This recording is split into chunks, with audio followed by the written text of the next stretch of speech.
Sino po? Si Miriam. Magandang hapon po mga kapatid. Nandito po tayo ngayon sa Barangay Dulawan, Datupiang, Maguindanao, kung saan nga po sinunog ng mga pinaniniwala ang ISIS-inspired terrorist group. Ito nga pong isang police car. At nagkaroon nga po ng putukan ba ng alas 10 kagabi dito. At kwento nga po ng ilang mga residente ay umabot po ng more than isang oras yung nangyaring putukan.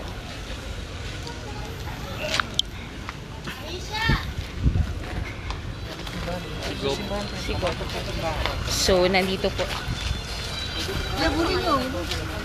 Miriam boy, Miriam. Dato. Nandito ngayon sa area si Governor by Miriam Mangudadato, kung saan nga po ini-inspeksyon yung lugar. At ito po yung simbahan kung saan nga po pinaputukan daw po ng mga armadong grupo kahapon.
Muli po, para po sa mga kapapanood malamang, nandito po tayo sa Datupiang, Maguindanao, kung saan nga po may mga armadong grupo na pinaniniwala ang ISIS-inspired na umatake. At sinunog nga po yung isang police car. At pinaputukan po itong kanilang simbahan dito sa Datupiang.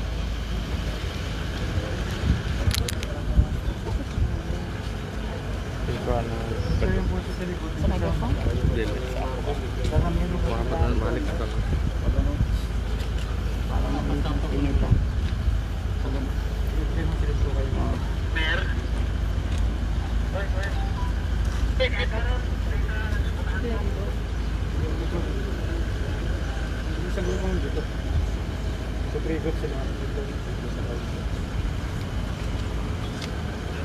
Palengke na kasi dito.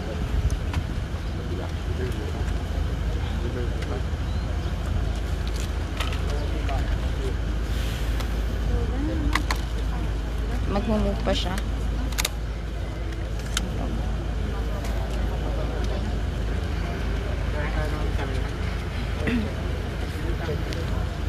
Check.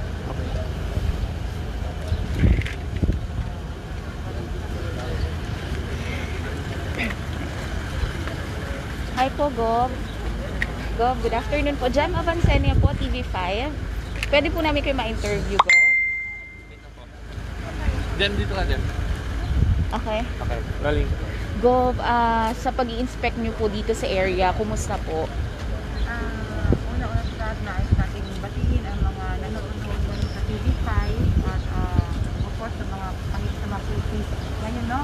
Yung mga nanonood lahat, lalo-lalo na mga constituent natin sa Laguna ng Maguindanao, na wag po tayo mag-panic dahil yung mga nakikita natin sa social media, hindi po totoo yun. It's very exaggerating, and at the same time, the province of Maguindanao, yung ating kasundaluhan at kapulisan, kaibig po nagbabantay. Kumbaga, vigilante tayo ngayon, although too much exaggeration sa social media.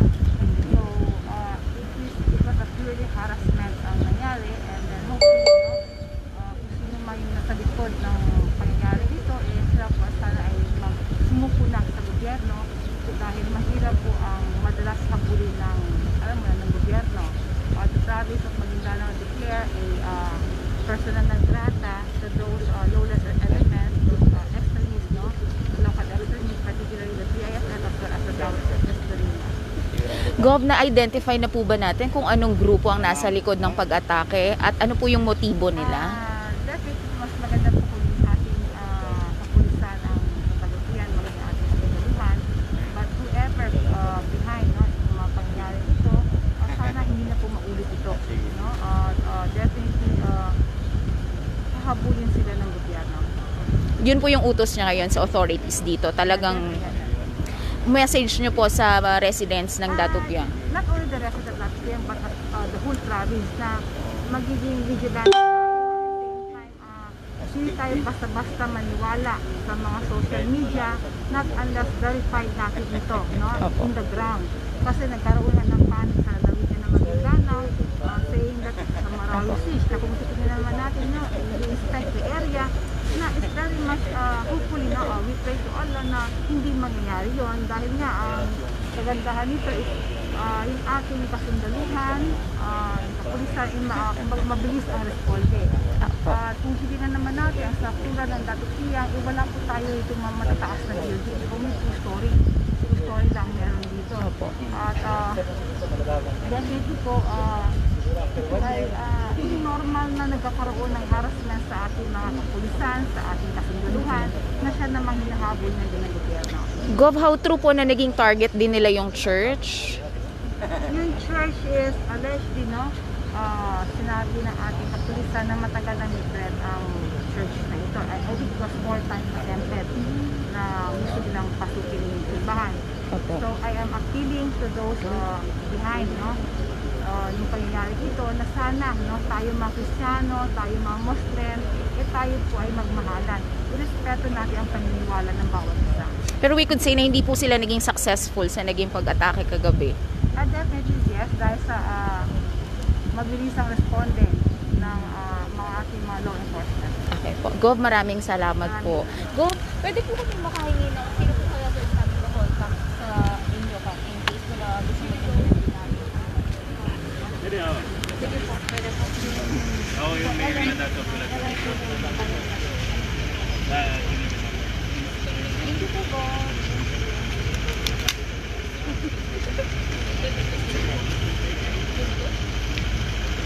Thank you. What's your name? Thank you. Kasi po pinabahan ako. Kasi ano yung sabi na sabi ko na isang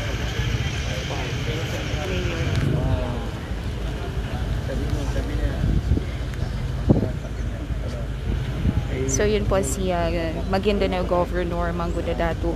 At gaya nga po na kanyang sinabi ay masyado pong naging exaggerated yung mga naging impormasyon na kumalat sa social media. Taliwas po yan sa nangyari dahil nga po hindi raw naging matagumpay ang ginawang pag-atake ng terrorist group dito kagabi sa bayan ng Datupiang. At kung makikita nga po ninyo ay naka-cordon po ang area ng simbahan na inattempt nga po atakihin kagabi.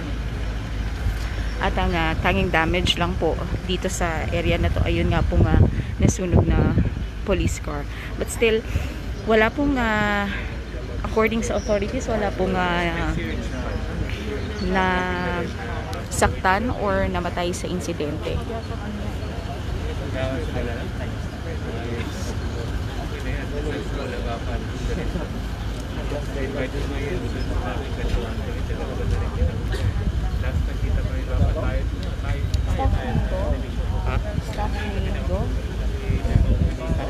Ipakuha ang number ba kasi pwede pa makakuha ang buwan. Okay, para next time ba na mag-interview ka? Sige, sige.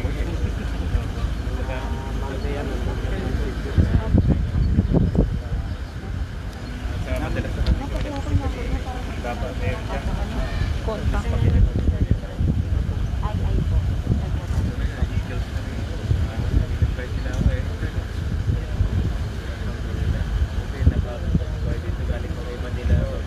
Yes, sir. Good morning po.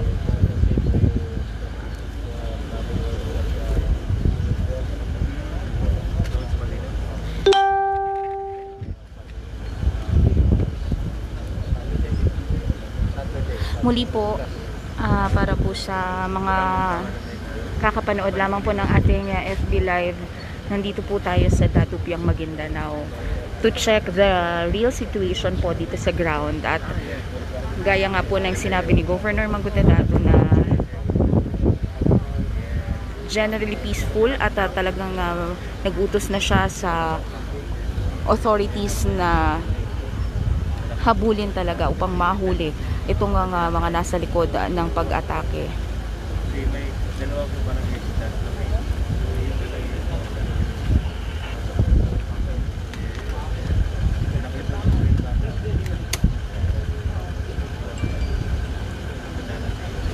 ko yung bata.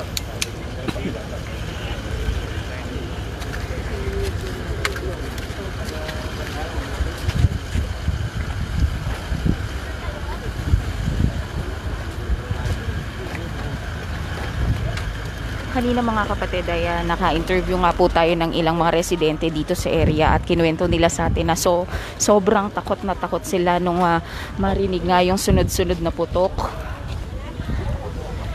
dito sa area at hindi na daw po sila lumabas sa kanilang bahay noong marinig yung putukan dahil po sa takot na madamay.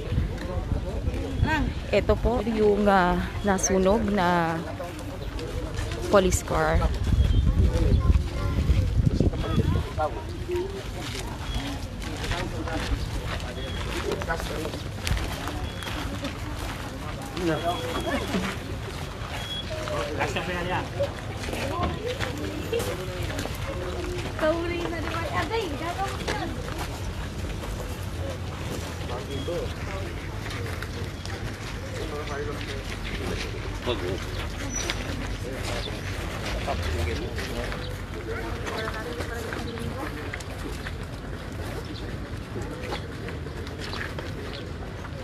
Nandrevan pa mo sa nini.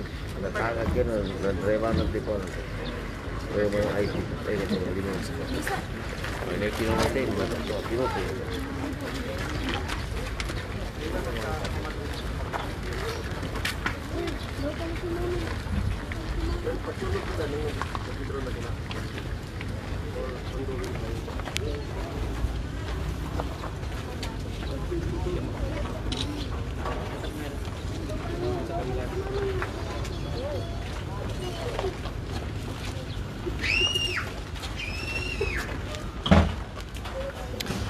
Kaya ang police kana siya. Colonel Banaag na din ang isa.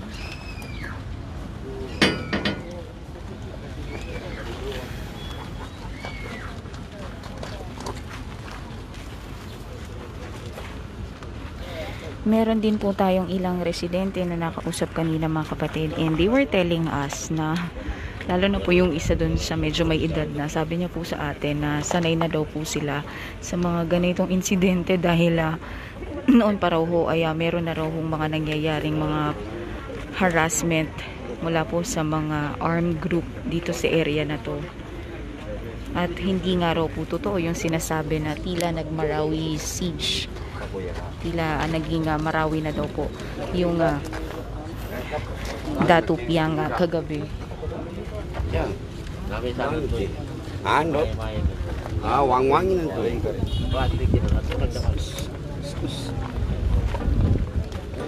Putong niyo, no? Timaga. Sukuanan ko na si. Start ko na nito.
Excuse. Excuse. Excuse.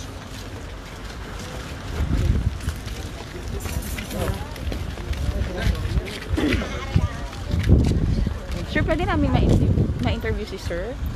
Ano siya? Ayan po. Well, tingnan mo Hi, nga. sir. Tanongin mo kung ano yung kanila. Sir, sa TV5 po, pwede po ba? Kung ano yung question line nila. Kung okay naman. Opo. Ano lang naman sir, basis for initial investigation lang po.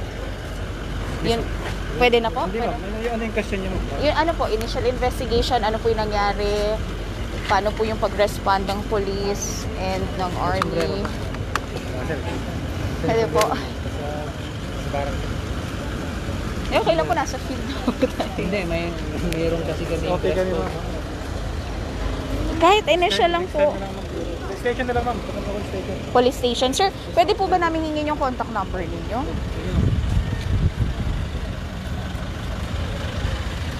Sunod na lang po kami doon sa inyo.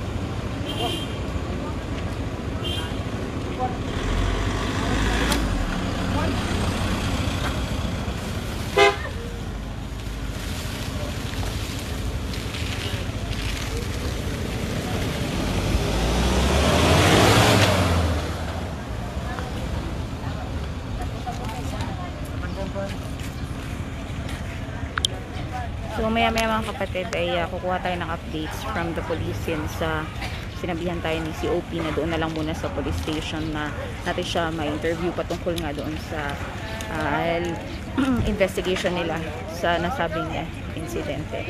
At yan po muna ang latest mula po dito sa Datupiang, Maguindanao.